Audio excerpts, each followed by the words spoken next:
প্রস্তুতি ম্যাচে 54 রানে অল আউট, অথচ ডারউইনের মূল টেস্টে অস্ট্রেলিয়াকে ব্যাকফুটে রেখে 2 দিনেই চালকের আসনে বাংলাদেশ। 23 বছর পর অস্ট্রেলিয়ার মাটিতে টেস্ট খেলতে নেমে টাইগারদের এমন ঘুরে দাঁড়ানোয় মুগ্ধ হয়েছেন ভারতের সাবেক তারকা রবিচন্দ্রন অশ্বিন।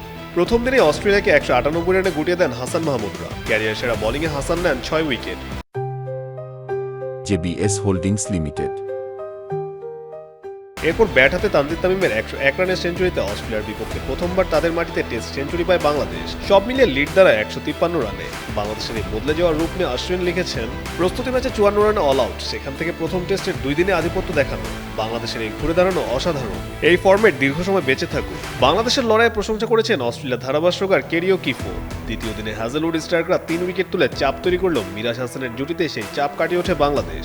দিন শেষে 6 উইকেটে 351 রান তুলে বাংলাদেশ, আর লিড দ্বারায় 153 রানে।